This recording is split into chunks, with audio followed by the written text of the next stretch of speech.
We made it. This is it. The conclusion of Gardens of the Moon. So we're going to cover chapters 23 and 24 today and see how it all gets buttoned up. So thank you so much for bearing with me. It's been a lot of fun. Let's get into it.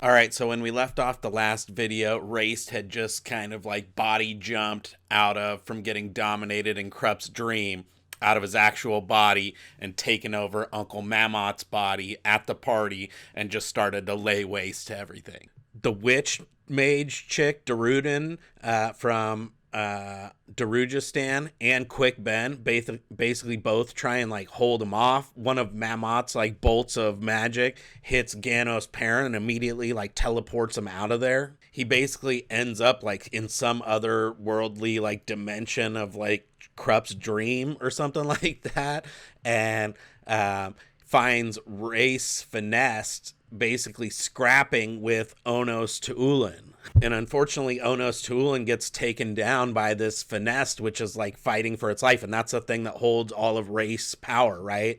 But luckily, Ganos like channels the like kind of Hounds of Shadow, or like kind of, conjures them up from somewhere and basically just fucks this thing up and rips it into like a million pieces. And ultimately what they had been trying to do is there was like this Azath house, which, we haven't heard much about up till this point, that was like trying to grow up and kind of, house this kind of major power and like take it prisoner essentially. And so, Ganos is able to kind of hold it off and totally weaken it to the point where the Azath house had a chance to like grow up around it and encapsulate it.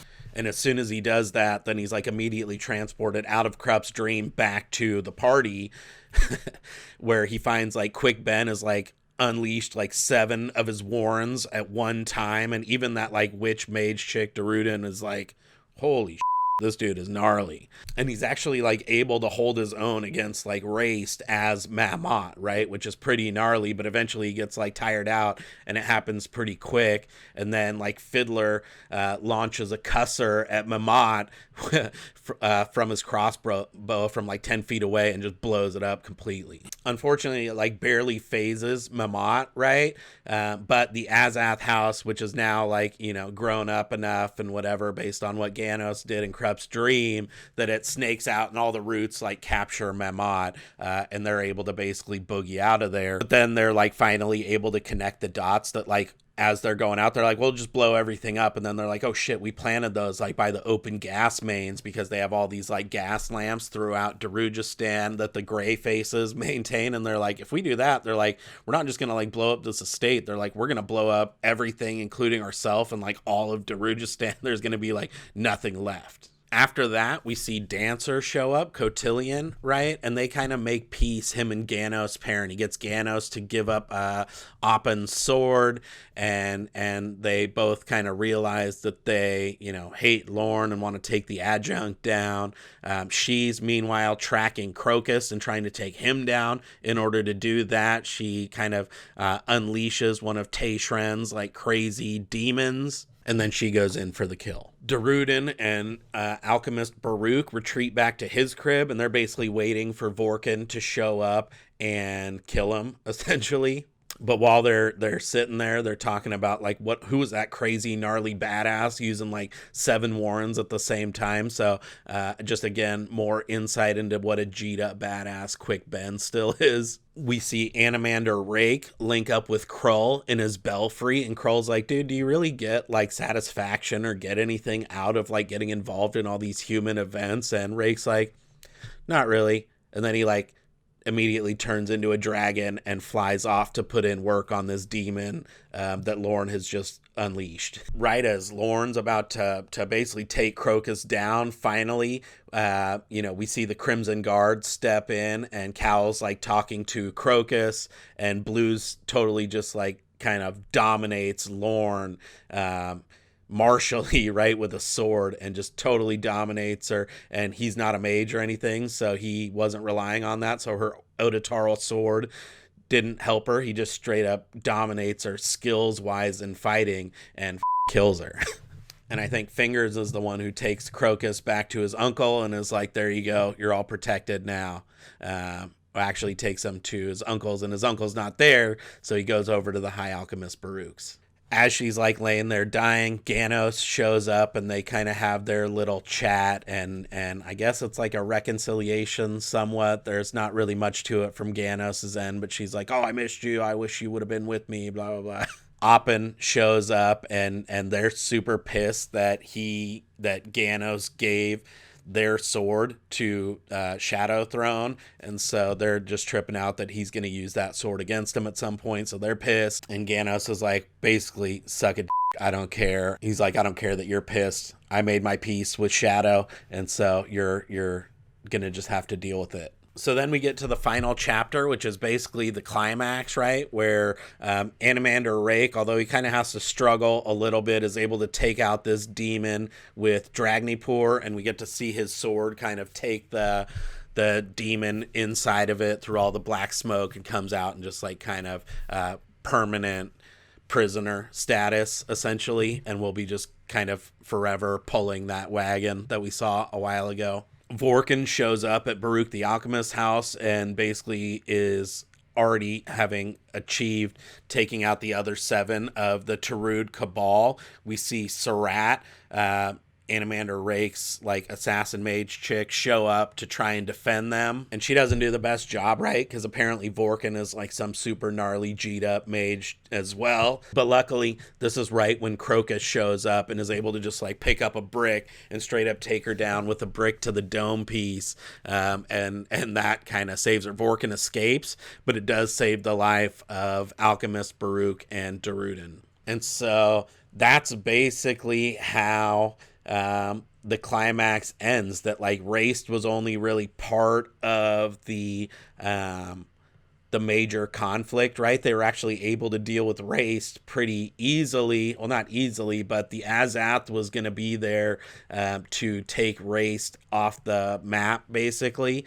And so Ganos gave it the clearance that it needed to be able to kind of take over and imprison Raced and the Azath. The bigger challenge was, and especially the one that Animander Rake was worried about, was this demon that Lorne unleashed, which he ultimately ends up being able to take down fairly easily, or at least he does it, successfully. And so then we wrap up the rest of the book back in Cole's room, essentially. He's healing, Sari's healing. We see them bust out the bone phone again and regroup with Dujek One Arm, right? And Pale is a done deal. They've been outlawed, essentially, and so Dujek is on the way to link up with some of their old enemies to try and turn them into friends. And ultimately what they're hoping to do is just to link up to be able to fight this bigger threat in the Panian Seer further to the south. Whiskey Jack gets promoted basically to second in command of Dujek One Arm's host, and Ganos Perrin essentially gets promoted to be the commander of the Bridge Burner. So it is kind of cool that you see Ganos like finally achieve the status of being the true commander of the Bridge Burners, which was like the one thing he always wanted from back in the day when we saw him at the beginning of Gardens of the Moon on the wall in the capital. And we see that Sari, Absalar, whatever, just wants to go home. And so Fiddler and Callum are going to escort her home. They have their own little agenda that they'll be pursuing out there. And Crocus decides to come with. So, yeah, that was it for Gardens of the Moon. I, again, really enjoyed this on the reread. And just appreciating how much you get to see, because you get to see a lot of the Empire dynamics with Lysine and Lorne, right? You get to see a lot of these friendships develop between Quick Ben and Callum. We see gods dying and Hounds of Shadow dying. We see that there's, badass mage humans who can go toe to toe with like these elder races, and gods are subject to dying, and just all the different warrens, that get used. And so it's just a lot going on, but just so much awesome richness got built up in this book. And so I just had a lot of fun rereading this. I hope you've had a lot of fun reading it with me. I think these videos, I'm looking down, are becoming longer and longer. So I think for Deadhouse Gates, which will be starting soon, we will do those chapter by chapter. So hopefully they're just more bite-sized pieces that I can put out maybe a couple a week.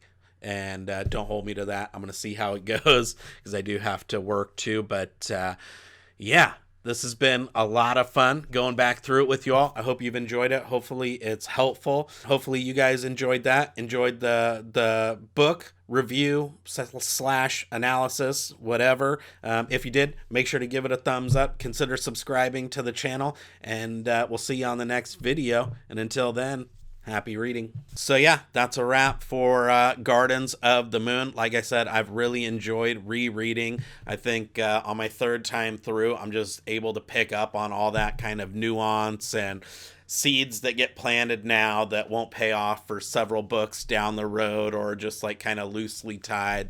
And so I've really been able to just like appreciate all the subtlety and not being in a kind of figuring everything out kind of mode. You can really just enjoy. So hopefully you've liked this series. We're going to get started on Deadhouse Gates very soon. I might mix in a couple of character pieces or do something like that just for people who aren't rereading, and just have some kind of deep dives or something like that just for fun. But we will leave this one here. So if you like it, give it that thumbs up. Consider subscribing to the channel if you haven't already. And until then, happy reading.